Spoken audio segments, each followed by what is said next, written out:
দেখছেন AGT live 24/7।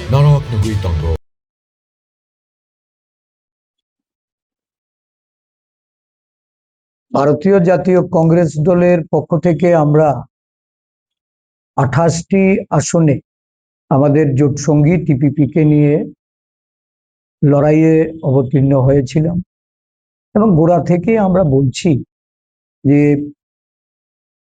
এই নির্বাচনে গতি প্রকৃতি যেদিকে যাচ্ছে, এতে করে জাতীয় কংগ্রেস দল বা তার জোট সঙ্গী আমরা গতবারের তুলনায় হয়তো খানিকটা আমাদের ফলাফলের দিক থেকে যে শতাংশের হিসাবে আমাদের খানিকটা ভোট বৃদ্ধি হবে এবং এটা প্রত্যাশিতভাবেই আমি বলতে পারি যে আজকের ফলাফল এই প্রমাণ এই রাজ্যে মুখ্যমন্ত্রী আদিবাসীদের ভাবাবেগে উনি আঘাত করার চেষ্টা করেছেন। সমতলবাসীর সমর্থন নেওয়ার যে প্রচেষ্টা, এতে করে দেখা গেছে যে প্রত্যাশিতভাবেই আদিবাসী ভোট, তাদের আবেগের ভোট, এটা টেপরামতার পক্ষে। কিছু কিছু জায়গায় বিক্ষিপ্তভাবে বিজেপি যে ফলাফল করেছে, দিল্লিতে বসে যে ছক রচিত হয়েছে, এটার বাস্তবায়ন আজকের ফলাফলের মধ্য দিয়ে দেখা গেছে। তো কংগ্রেস দল বরাবরই আদিবাসীদের তাদের বাস্তব পরিস্থিতি, উন্নয়নের যে দিশা, এই দিশা সম্পর্কে অবহিত করার আমাদের যে প্রয়াস ছিল, খানিকটা হলেও এটা আমরা ফলপ্রসূ অবগত করাতে পেরেছি। কিছু কিছু জায়গায় আমাদের সপক্ষে মানুষ ভোট প্রদান করেছেন। আগামী দিন আমাদের আদিবাসীদের স্বার্থে যে লড়াই, এই লড়াই এটা বজায় থাকবে। আমি সমগ্র এডিসি এলাকায় বসবাসকারী জনগণের কাছে আবেদন রাখব যে কোনো মূল্যে শান্তি বজায় রাখা। রাজ্য প্রশাসনের কাছেও বলবো অশান্তির বাতাবরণ যেন সৃষ্টি না হয়। ভোট পর্ব এটা সাঙ্গ হয়েছে, এখন স্বাভাবিক জীবনে মানুষ যেন শান্তিতে বসবাস করতে পারে, সেই দিক থেকে লক্ষ্য রেখে আরক্ষা প্রশাসন, রাজ্য প্রশাসনকে পরিচালনা করা, জাতি উপজাতির ঐক্য সম্প্রীতি এটাকে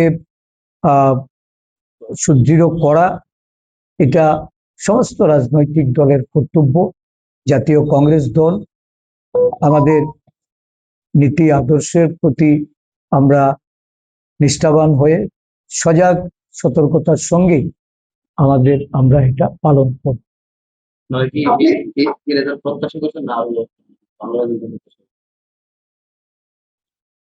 আমরা কখনোই দাবি করিনি যে এবারের নির্বাচনে কংগ্রেস দল আসন জয়ী হবে, তবে এই প্রত্যাশা আমাদের ছিল যে আমাদের ভোট বৃদ্ধি হবে। এখনো সম্পূর্ণভাবে আমাদের কাছে ভোটের পরিসংখ্যানটা আমাদের কাছে এসে পৌঁছয়নি, তবে যতটুকু আমি জানতে পেরেছি খানিকটা হলেও আমাদের ভোটের মার্জিন বেড়েছে। আমরা খানিকটা গতবারের তুলনায় ভোট বৃদ্ধি করতে সক্ষম হয়েছি। তবে এটা প্রত্যাশিত ছিল, যেভাবে রাজ্যের মুখ্যমন্ত্রী টেপরামথার প্রতি উনি ওনার বক্তব্যের মাধ্যমে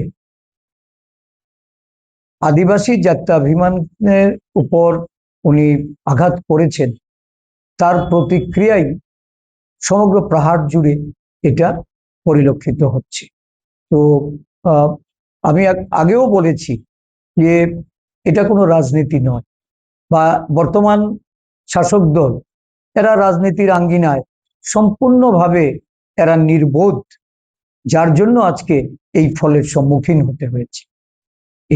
এটাই সবচেয়ে বড় বিষয়, যে একটা আবেগকে কেন্দ্র করে যেখানে ভোটাধিকার প্রয়োগ হয়, স্বাভাবিকভাবে উন্নয়ন বলুন, দুর্নীতি বলুন বা অগ্রগতির কথাই বলুন, সবটাই এখানে একেবারেই মানে ভোট রাজনীতির থেকে সম্পূর্ণভাবে এটা বিলীন ছিল।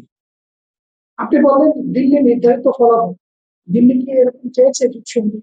এখন দেখুন, এরা এই রাজ্যে যতই তারা ঝামেলা করুক, নিজেদের মধ্যে সংঘর্ষ সংঘাত যাই কিছু থাকুক, এরা দিল্লিতে গিয়ে একই ঘরে একই দরজায় ঢুকে এরা মিলেমিশে বসেই এদের নীতি নির্ধারণ করে।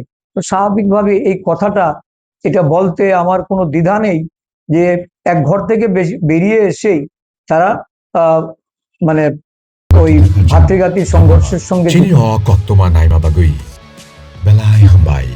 ये न्यूज़ कंटेंट देखने के लिए शुक्रिया। अगर आपका कोई सुझाव है तो हमें कमेंट कीजिए, सब्सक्राइब कीजिए AGT Live 24/7। Thanks for watching AGT Live 24/7.